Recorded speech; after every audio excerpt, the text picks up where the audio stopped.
The Taken. The wheat fields of New stretched golden under the twin suns.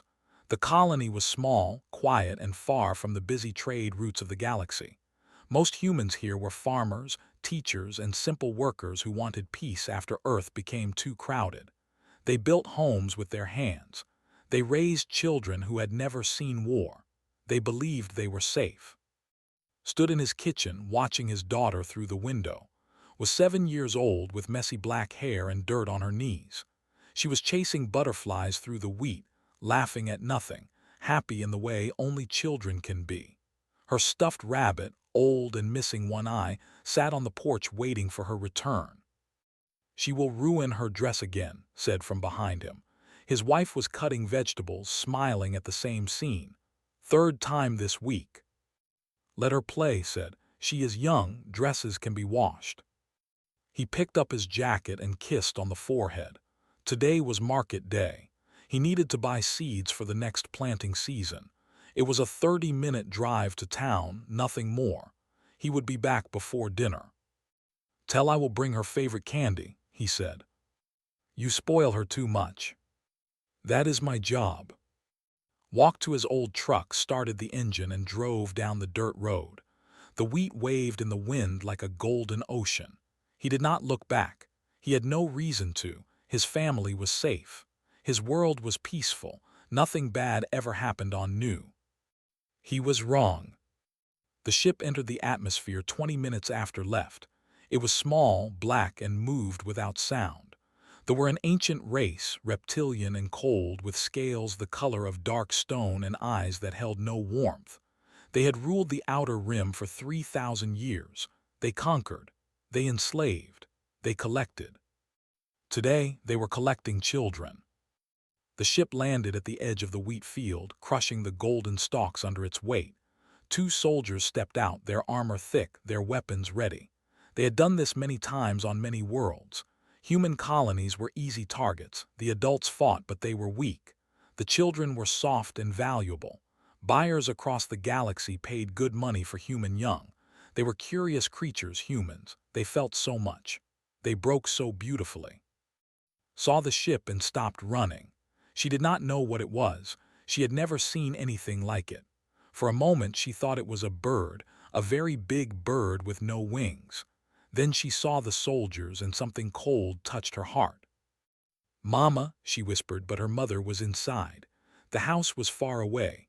The wheat was tall around her and she was alone. The soldiers saw her. One of them made a sound, a clicking noise that might have been laughter. "Young," he said in broken common tongue. "Female, good condition, mark her." Ran. She ran as fast as her small legs could carry her. The wheat slapped her face and arms. Her heart was pounding so loud she could hear nothing else. Behind her, the soldiers moved slowly. They did not need to hurry. They always caught their prey. Heard the scream. She dropped her knife and ran to the window. The ship was there, black and wrong against the golden field. She saw the soldiers. She saw her daughter running, falling, getting up again. She saw everything a mother should never see. YUNA. Ran out of the house without thinking. She had no weapon. She had no plan. She only had the fire that burns in every parent when their child is in danger. She ran into the wheat, screaming her daughter's name, reaching for something she could not reach. The soldier caught easily. He lifted her with one clawed hand, holding her like she weighed nothing. Kicked and screamed and bit, but her teeth could not break his scales. Her fists could not hurt his armor. She was 7 years old, and she was nothing against 3,000 years of empire. "Mama, mama, mama!" Burst through the wheat and threw herself at the soldier. She hit him with her fists, scratched at his face, tried to tear her daughter from his grip. The soldier looked at her the way a human might look at an insect. Then he raised his other hand and struck her across the face. Fell, the world went dark and bright at the same time. She tasted blood. She tried to stand, but her legs would not work. Through blurring eyes, she saw her daughter being carried toward the ship. She saw a small hand reaching back for her, fingers spread wide, still calling for her mother. "Please," whispered, Please, not my baby, please." The ship took off without a sound. It rose into the sky, became a dot, and then became nothing. The wheat field was quiet again. The twin suns continued to shine. The butterflies continued to fly, and lay in the dirt holding her daughter's shoe, the only thing left behind. Found her there an hour later. He had felt something wrong on his way to town, a cold feeling in his chest like a hand squeezing his heart. He told himself it was nothing. He told himself he was being foolish. But the feeling grew stronger and he turned the truck around. He drove faster than he had ever driven before. He did not know why. He only knew he needed to go home. The wheat field told him everything. The crushed stalks, the burnt marks where the ship had landed, his wife on the ground, not moving, not speaking, just holding a small shoe and staring at the sky. He knelt beside her, touched her face, saw the bruise forming on her cheek. "Where is?" She looked at him and he saw that something inside her had broken. "They took her," she whispered. "They took our baby. I tried to stop them. I tried. Held his wife. He did not cry. He did not scream. He simply held her while she sobbed against his chest, while the twin suns began to set, while the golden wheat turned dark orange and then gray. The neighbors came, the colony police came. Everyone asked questions he could not answer. Everyone said things that did not matter. "We will report this. We will contact the authorities. There is nothing we can do. She is gone." That night, After had cried herself to sleep, sat alone in his daughter's room. The walls were painted with stars and moons. The bed was small and covered with soft blankets. The stuffed rabbit sat on the pillow, waiting for a girl who would not come home. Picked up the rabbit and held it against his chest. He thought about his daughter's laugh. He thought about her smile. He thought about the way she said when she was happy and daddy when she was scared. He thought about her small hand reaching back, fingers spread wide, calling for help that did not come. And then smiled. It was not a kind smile. It was not a warm smile. It was the smile of a man who had once been a soldier, who had once destroyed enemy bases and walked through fire and done things that peaceful farmers never dream about. It was the smile of a father who had just discovered that retirement was over. "I am coming," he whispered to the empty room, "is coming." Outside, the twin moons rose over New. The wheat field swayed in the night wind. And somewhere in the darkness of space, a little girl with messy black hair pressed her hand against a cold cell wall and whispered the same words back. "Is coming, is coming, is coming." She believed it with all her heart, and she was right. The cave woke up in darkness. The floor was cold and hard beneath her. The air smelled wrong, like metal and something else she could not name. She sat up slowly, her head hurting, her body shaking. For a moment, she did not remember where she was. Then the memories came back like a wave, and she had to press her hands against her mouth to stop from screaming. The ship, the soldiers, her mother falling, the sky getting smaller and smaller until it disappeared. "Mama," she whispered. No one answered. Looked around. She was in a small room, maybe 3 steps wide and 4 steps long. The walls were gray and smooth. There was no window, no door that she could see. But one wall was different. It glowed faintly blue, and when she touched it, her fingers went through nothing. She pulled back quickly, scared. "It is an energy barrier," said a voice. Turned. In the corner of the cell sat another child. This one was not human. She had fur the color of night sky, with small ears and large golden eyes. She was hugging her knees to her chest, watching with a tired expression. "I am," the creature said. "What are you?" "I am," she swallowed hard. "I am human." Human tilted her head. "I have heard of humans, soft bodies, warm blood. They say you cry a lot." His eyes were wet, but she wiped them quickly. "Where are we?" "The garden," said the name like it was poison. "That is what they call this place. It is where they bring children from many worlds. They keep us here, then they sell us." Sell us? Did not understand. Like things. Yes, like things. sat down slowly. Her legs were shaking too much to stand. Through the blue barrier she could see a long hallway with many other cells. In each cell there were children. Some looked like covered in fur. Some had scales like the soldiers. Some had too many arms or eyes or no arms or eyes at all. All of them were small. All of them were scared. "I want to go home," whispered. "Everyone wants to go home," said. "No one goes home. This is the truth. Accept it now and the pain will be less." But shook her head. Her father had taught her something long ago on a night when she was scared of thunder. He had held her close and said, "When you are scared, count to 10. Breathe, think of home. Someone is always coming for you." She believed him then. She believed him now. The next day, the warden came. His name was, and he was the largest had ever seen. His scales were dark gray, covered with old scars. One of his eyes was missing, replaced with a glowing red light that seemed to see everything. He walked down the hallway slowly, looking into each cell, studying each child like they were items in a shop. When he reached cell, he stopped. "Human," he said. His voice was deep and rough like rocks grinding together. "Young female, good health, no damage." He leaned closer to the barrier and pressed herself against the back wall. "Humans are interesting creatures, weak bodies, weak minds, but you feel things so deeply. Pain, fear, hope." He made the clicking sound that might have been laughter. "Buyers love watching humans break. It takes time, but it is beautiful." "Maya's coming," said. Her voice was small, but she did not look away. "He will find me." Stared at her for a long moment. Then he laughed, a horrible sound that echoed through the hallway. "Little mammal, no one comes to the garden. Your father is probably dead already or crying in his home or forgetting you ever existed. That is what soft creatures do. They cry, they forget, they move on.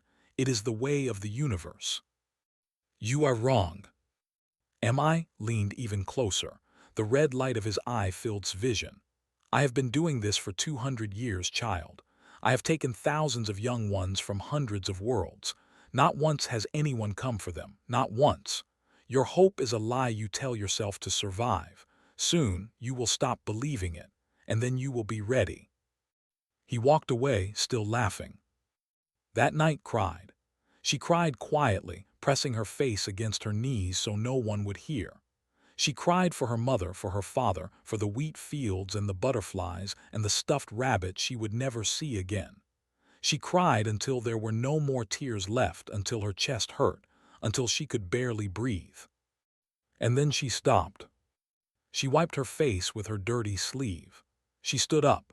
She walked to the barrier and pressed her small hand against the blue light. It was cold, but she did not pull back. "Maya's coming," she said to the empty hallway. "I do not care what you say. I do not care how long it takes. He is coming." Watched her from the corner. How can you be so sure? Thought about her father.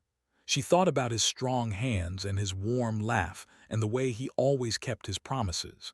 She thought about the time she fell from a tree and broke her arm, how he carried her all the way to the doctor while telling her funny stories to make her forget the pain. She thought about the way he looked at her, like she was the most important thing in the universe. "Because he is she said simply, "and he loves me." Days passed, maybe weeks. It was hard to tell in the garden. There were no windows, no suns, no moons. The lights came on and it was day. The lights went off and it was night. Food came through a slot in the wall, gray and tasteless. Water came from a small fountain in the corner. That was life. Some children were taken away and never came back. Heard that they were sold, sent to faraway places where they would work or fight or entertain. Told her not to make friends because it hurt too much when they left, but could not help it. She talked to the other children through the barriers. She learned their names, their stories, their dreams. She told them about Earth, about about her family. And she told them about her father. "He was a soldier once," she said to a small boy with blue skin. "He does not talk about it, but my mama told me. He did important things, dangerous things. Then he stopped because he wanted peace. But he still remembers. He still knows how to fight." "My parents were farmers," the boy said sadly. They could not fight. Your parents loved you, said. That is a kind of fighting too. Came by often. He seemed fascinated by her refusal to break. He asked her questions about humans, about her home, about her father. She did not answer. She just looked at him with her dark eyes and said nothing. You are stubborn, said one day. I like that. Stubborn oneself for more, but I am curious. What will you do when you finally understand that no one is coming? When the hope dies inside you, will you scream? Will you beg? Will you become empty like the others? I will wait, said, and then I will be here, and you will be sorry. Laughed again, but this time there was something different in his eyes, something that might have been doubt. At night, when the lights went off and the garden was quiet, lay on the cold floor and looked up at the gray ceiling. She imagined it was the sky of new, full of stars and twin moons. She imagined her father sitting on the porch, looking at the same stars, thinking of her. I am still here, she whispered. I am waiting, I am counting to 10, I am thinking of home. She pressed her hand against the wall, feeling the cold metal, imagining it was her father's hand instead. Someone is always coming, she said. You promised. And far away, across the cold darkness of space, a man with hard eyes and a dangerous smile was already on his way. The hunt had not been a soldier for 15 years. He had put away his weapons, forgotten his training, and become a farmer. He grew wheat. He raised a daughter. He smiled at sunsets and slept without nightmares. That man was gone now. The old was back and he had work to do. The first thing he needed was information. The colony police were useless. They sent reports to the central government, filed papers, made calls that went nowhere. These things happen in the outer rim, they told him. Slavers are everywhere. There is nothing we can do. You should accept the loss and move on. Did not accept, did not move on. He left with her sister and traveled to the nearest space station, a dirty place called Port. It was full of smugglers, criminals, and people who sold information for the right price. Had money. He had saved for 20 years. He was ready to spend every coin. The information broker was a small creature with too many eyes and a voice like breaking glass. He called himself the Spider, and he knew things that no one should know. Slavers, the Spider said, clicking his many fingers. They operate in this sector often. Children are their specialty, very profitable business. Where do they take them? His voice was calm, but his hands were tight fists under the table. There is a station called the Garden. It is a processing center. Children go in, products come out. The Spider tilted his head. But I must warn you, human, the Garden is a fortress. Heavy weapons, many guards. No one attacks the Garden. No one escapes the Garden. Your daughter is already gone. Where is it? The Spider named a price, paid it without argument. The Spider looked surprised but gave him the coordinates anyway. You are going to die, the Spider said as stood to leave. You understand this, yes. One human against the Empire. It is not possible. Smiled that cold smile. Watch me. The next thing he needed was a ship. He found one in the junkyard behind Port. It was old, damaged, and covered in rust. The previous owner had abandoned it after the engine failed, but new ships. He had flown them, fixed them, and destroyed them during his time as a soldier. He saw what others could not see. Under the rust and damage there was a good frame, strong bones. It could fly again. He worked for 3 days without sleep. He replaced the engine, fixed the weapons, and reinforced the hull. When he was done, the ship looked the same on the outside, ugly and forgotten, but inside it was fast and dangerous. He named it the Lullaby. It was the song he used to sing to when she could not sleep. The last thing he needed was a crew. Knew he could not do this alone. The Garden was too big, too well protected. He needed people with skills, people who were not afraid to die, people who had their own reasons to hate the. He found first. She was drinking alone in a dark bar on Port. She was thin, with sharp eyes and short hair. Once she had been an intelligence officer for the human fleet. She was good at finding secrets, breaking codes, and getting into places she should not be. Then she made a mistake, trusted the wrong person, and lost everything. Now she owed money to dangerous people and was running out of time. "I need someone who can break security systems," said, sitting across from her. "I need someone who can pay my debts," replied.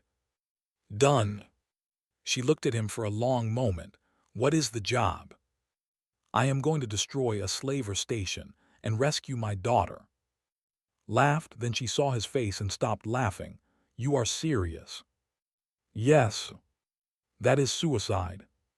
"Maybe," leaned forward, "but I am going anyway.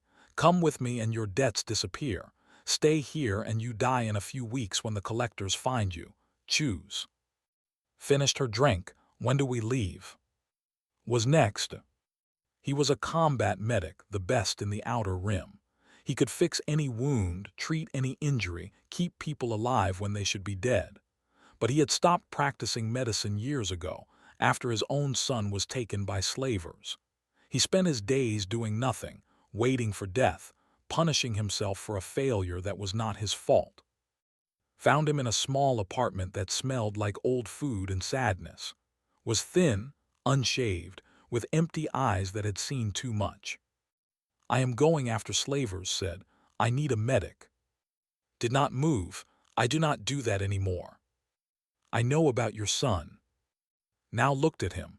There was pain in his eyes, old and deep.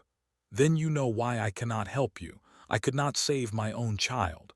What makes you think I can save yours?" "I am not asking you to save her," said. "I am asking you to keep me alive long enough to save her myself. After that, you can go back to dying slowly in this room. Or you can come with me and hurt the people who took your son." Was quiet for a long time. Then he stood up and began looking for his medical bag. The last crew member was. She was an engineer, young but brilliant. She had designed ships for the human fleet until they destroyed her home station and killed her entire family. Now she worked in junkyards, wasting her talent, dreaming of revenge she could never have. Found her under a broken ship, covered in oil and curses. "I need an engineer," he said. "I am busy. I am attacking a station." Slid out from under the ship. She was small, with messy hair and grease on her face, but her eyes were bright and sharp. "Why?" "They took my daughter." "That is personal. Why should I care?" "Because there will be hundreds of on that station," said. "And if you come with me, you can watch them burn." Smiled. It was not a nice smile. "When do we start?" They gathered on the Lullaby 3 days later. The ship was cramped with barely enough room for 4 people. But it would do. It had to do. Spread out the information she had gathered. The garden appeared on the screen, a massive station floating in empty space. It had defense guns, shield generators, and dozens of patrol ships. The inside was a maze of hallways, cells, and security checkpoints. Getting in would be almost impossible. Getting out would be worse. 60 guards minimum, said, probably more. The children are kept in the center behind 3 layers of barriers. The warden is unnamed. He has been running this operation for 200 years. He is smart, cruel, and careful. Weaknesses asked. The main one is arrogance. They do not believe anyone would be stupid enough to attack them. Their defenses are designed to stop large ships, not small ones, and the power systems are old. If we can reach the main core, we can shut everything down. Shook his head. Even if we get inside, how do we survive? We are 4 people against an army. We do not fight the army, said. We move fast, hit hard, and get out before they know what is happening. Handles the power, handles security, keeps us alive. And he paused, looking at the image of the garden. I find my daughter. And if it does not work, asked. He thought about her laugh, her smile, her small hand reaching back as she was carried away. He thought about the promise he had made to her all those years ago when she was scared of thunder. Then I die trying, he said, but I will take as many of them with me as I can. The crew looked at each other. They saw the truth in his eyes. This was not a mission. This was a father's love turned into something dangerous. "Let us go," said quietly. "The children are waiting." The lullaby lifted off from port and disappeared into the stars. Behind them, the station continued its business, unaware that something had changed. Somewhere in the darkness of space, a small girl was still pressing her hand against a cold wall, still believing. And her father was coming, just like he promised. The walls come down. The garden floated in the darkness between stars like a metal monster sleeping in the void. It was huge, ugly, and full of pain. For 200 years it had swallowed children and spit out slaves. Nothing had ever threatened it. Nothing had even tried. Until now. On the command deck, a young officer watched his screens with bored eyes. His name was not important. He had been doing this job for 30 years and nothing interesting ever happened. Ships came, ships went, cargo was loaded and unloaded. The universe was quiet and predictable. Then his screen beeped. "Unknown vessel approaching," he said, sitting up. "Small ship, civilian class, no identification signal." Commissioner was in his quarters enjoying a meal when the message reached him. He wiped his mouth and walked to the command deck slowly. He did not hurry. There was no reason to hurry. Small ships were not threats. They were annoyances. "What is it?" he asked. "A human ship, sir. Very old model. It is not responding to our signals." Looked at the screen. The ship was indeed small and old, barely worth noticing. It was moving toward the garden at a steady pace, not fast, not slow. Probably lost merchants. Send them away. "We tried, sir. They are not responding, and they are not changing course." This was unusual. Felt something cold touch his spine, a feeling he had not felt in many years. He pushed it away. "Warning shots. If they do not turn, destroy them." The garden's defense guns powered up. They were massive weapons designed to destroy warships. Against a small civilian vessel, they were like using a hammer to kill a fly. The first shots fired, missing the ship on purpose, close enough to scare. The ship did not turn. "They are still coming, sir." Now was annoyed. "Then stop missing, destroy them." More shots fired. This time they aimed to kill. The small ship should have exploded into a million pieces. It should have become dust and memory. Instead, it moved. The lullaby danced between the shots like a leaf in a storm. It spun, dove, climbed, twisted in ways that should have been impossible for such an old vessel. The defense guns tried to track it, but it was too fast, too unpredictable. It took hits, lost pieces, caught fire, and kept coming. On the command deck, the officers stared in disbelief. "What is wrong with these creatures?" someone shouted. "They are insane," another replied. Watched with his one good eye, his claws digging into the metal railing. He had seen many things in his 200 years. He had seen species fight, surrender, and die, but he had never seen anything like this. The ship was burning, broken, barely holding together. Any sane pilot would have turned back. Any sane species would have given up. But humans were not sane. He was beginning to understand this now. The lullaby crashed into the docking bay. It did not land. It did not slow down. It simply flew through the bay doors, tearing through metal and bodies, and slammed into the far wall in an explosion of fire and smoke. Alarms screamed. Emergency lights flashed red. Guards ran toward the crash, weapons ready, expecting to find bodies. They found something worse. Walked out of the burning ship. His clothes were torn and bloody. His left arm hung at a wrong angle. Half his face was covered in burns. But he was standing. He was walking, and he was smiling. Behind him came, and they were hurt too, but they were alive. Was already working on his arm, injecting something that made the pain go away. Was carrying a bag full of explosives. Was holding a device that flickered with stolen codes. The first guard raised his weapon, shot him before he could fire.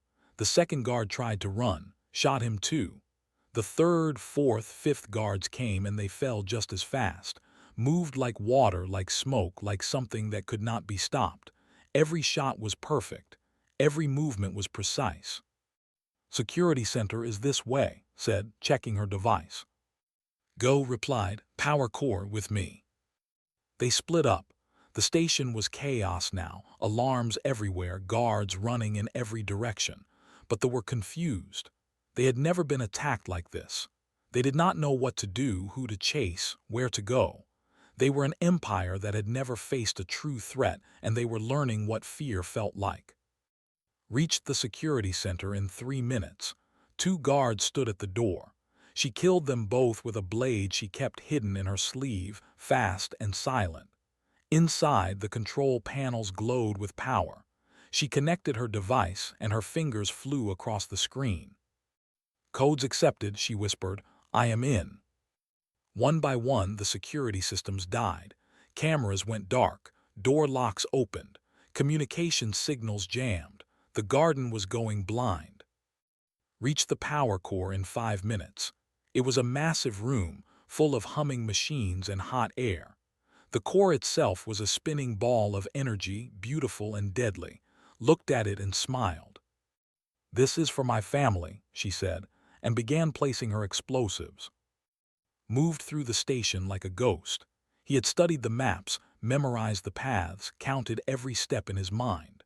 The cell block was deep inside, protected by 3 layers of barriers. The first layer fell when killed the security. The second layer fell when cut the backup power. The third layer was manual, controlled by guards who stood at the entrance. There were 10 of them. They were big, armored, and armed with weapons that could cut through metal. They saw coming and raised their guns. Did not slow down. He took 3 shots to the chest before he reached them. The armor he wore under his clothes stopped the worst of it, but the force still broke 2 of his ribs. He did not feel it. He could not afford to feel it. He crashed into the first guard, took his weapon, and used it to kill the second.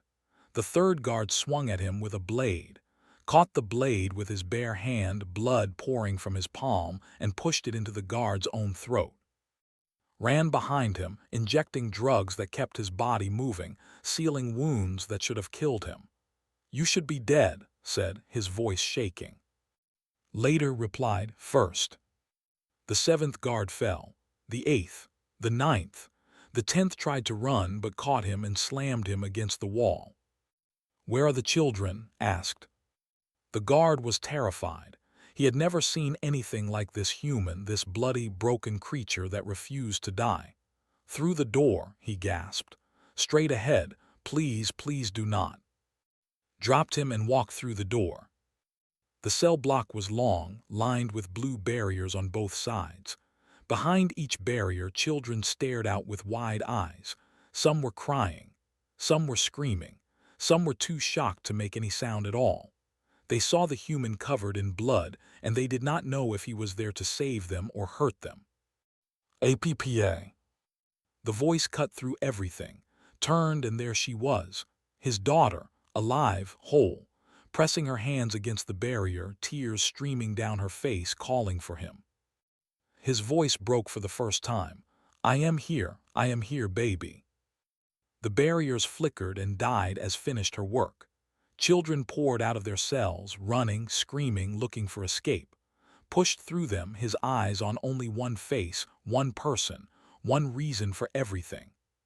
He reached her cell and fell to his knees, ran into his arms, and he held her so tight he thought he might break her.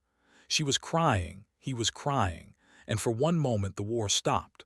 For one moment there was only a father and his daughter together again.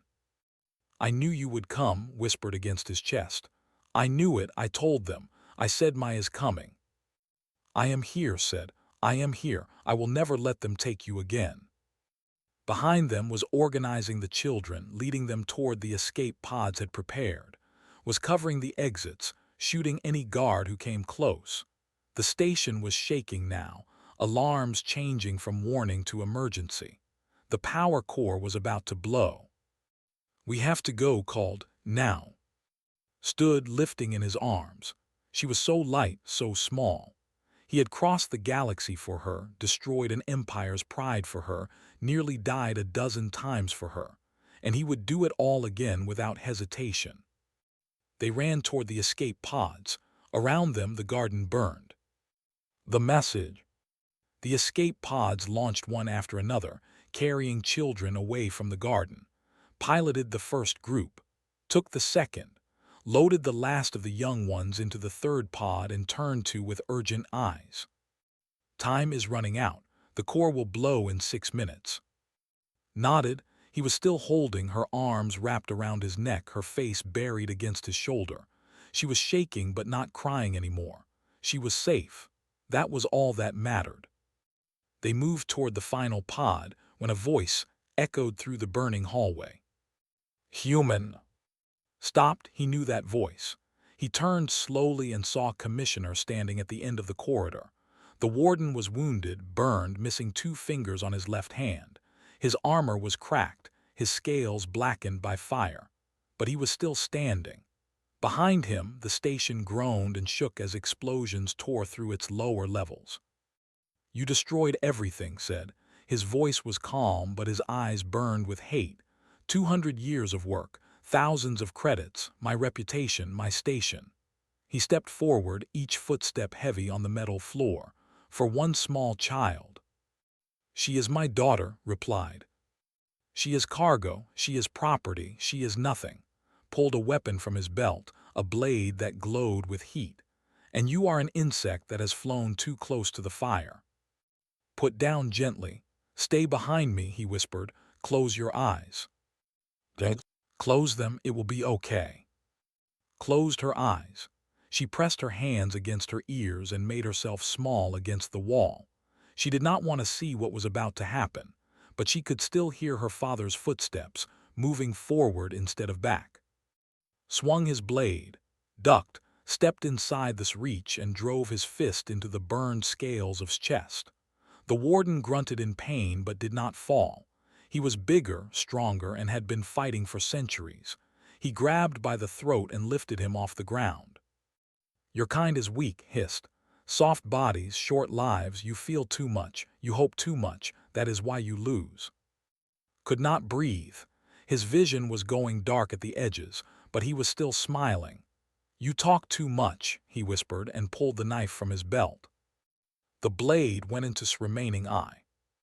The warden screamed, a terrible sound that echoed through the dying station. He dropped and stumbled backward, clawing at his face, blind and furious. Landed hard, gasping for air, his body screaming with pain. But he forced himself to stand. He always stood. Swung wildly with his heated blade. He could not see, but he was still dangerous. The blade cut through the air, through walls, through anything it touched, moved around him carefully, waiting for the right moment. I will kill you, roared. I will kill your daughter, I will kill your entire species. No, said quietly, you will not. He moved in fast, grabbed his weapon arm and twisted. Bones cracked. The blade fell. Tried to fight back, but he was blind, wounded, and facing something he had never encountered before. A human who simply refused to die. Did not kill him. Instead, he stepped back and let the warden fall to his knees. Was breathing hard, bleeding from a dozen wounds, broken in ways that would never heal. He could not see the human standing over him, but he could feel him there, calm and patient. Why, gasped, why do you not finish it? Looked at him for a long moment. Behind him had opened her eyes. She was watching, silent, seeing her father in a new way, not as the gentle man who grew wheat and told bedtime stories, but as something else, something harder, something that had been sleeping for 15 years and was now fully awake. I want you to live, said. Laughed bitterly. Mercy from a human, you are more foolish than I thought. Not mercy. Knelt down so his face was close to his ruined eyes. I want you to go back to your empire. I want you to tell them what happened here. I want you to describe every moment, every death, every wall that came down. Tell them what? Spat. Smiled. It was the same cold smile he had worn since the night was taken, the smile that promised pain and fire, and things that empires should fear. "Tell them we smile when we are angry," he said. "Tell them we do not stop, not for distance, not for armies, not for death. Tell them that for every child in every cage there is a parent who will cross the stars and burn worlds to bring them home." He stood and turned toward his daughter, ran to him, and he lifted her in his arms once more. She was real and warm and alive. Nothing else mattered. "Tell them," said over his shoulder, "that humanity is watching now, and we remember everything." They left on the floor of his dying station. The escape pod was waiting, was already inside preparing medical supplies for the long journey home. Strapped into a seat, and she held his hand tight, refusing to let go. "It is over?" she asked. "Almost," he said. "Close your eyes again, one more minute." She closed them. The garden exploded 17 minutes later. They watched it from space, a ball of fire blooming in the darkness, consuming everything that had once been there.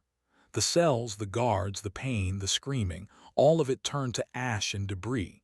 The children in the other pods cheered. Some of them cried. All of them understood that they were free. Life pod drifted away from the explosion. He was alive, just as intended, and he would carry the message back to his empire, whether he wanted to or not. The journey home took 3 weeks. The lullaby was destroyed, so they traveled on a rescue ship that contacted after the battle. The children were taken to different stations, where families were searching desperately for news. Some found their parents. Some did not. But all of them had a chance now, a future that had been stolen and given back. Slept most of the way.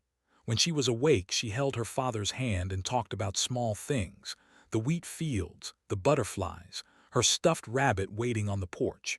She did not talk about the garden or the dark cells or the warden with the red eye. Those memories would come later in dreams and quiet moments. But for now, she was just a little girl going home. Was waiting when they landed. She ran to them before the ship's door fully opened. She grabbed and held her so tight that neither of them could breathe. They cried together, mother and daughter, their tears mixing on his dirty face. Watched them, and for the first time in weeks his smile became soft again, human again.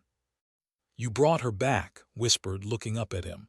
"You really brought her back." "I promised," said simply. They went home. The wheat fields were still there, golden under the twin suns. The house was the same. The stuffed rabbit was still on the pillow, waiting. Ran through the fields, laughing at nothing, chasing butterflies like she had done a lifetime ago. Stood on the porch watching her. His body was healing slowly. His ribs were still broken.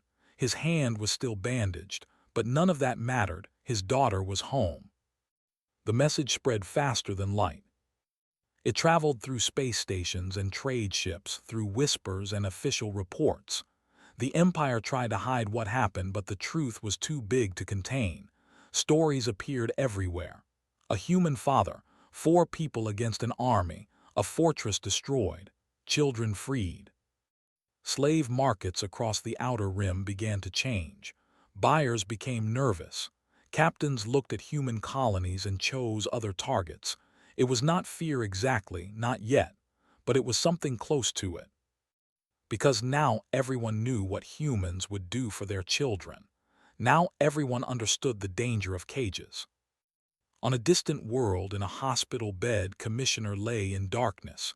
His eyes were gone, his body broken, his pride turned to dust. But his mind still worked and his memory was perfect. He remembered every moment of that day. The burning ship, the smiling human, the walls coming down. He would tell the story just as wanted. He would warn his empire, describe the horror, explain the lesson that should never be forgotten. They locked the cub in a cage, and the human tore down the walls with a smile. It was not a threat. It was not a warning. It was simply the truth about a species that felt too much, hoped too much, and loved without limit. A species that smiled when they were angry and kept walking when they should have died. A species that was now watching and remembering everything. Anu, the twin sun set behind the wheat fields, sat on her father's lap on the porch, the old stuffed rabbit in her arms. She was tired and happy, safe in a way she had almost forgotten was possible. She said quietly, "Yes, baby. Thank you for coming." Kissed the top of her head. "I will always come," he said. "No matter what, no matter where, I promise." Smiled, closed her eyes, and fell asleep in her father's arms. Above them, the stars came out one by one. Somewhere out there, empires were learning a new lesson. Somewhere out there, children were dreaming of parents who would cross the universe for them. And somewhere out there, the message was still spreading. Humanity remembers, humanity protects, humanity smiles. And that is the most dangerous thing of all.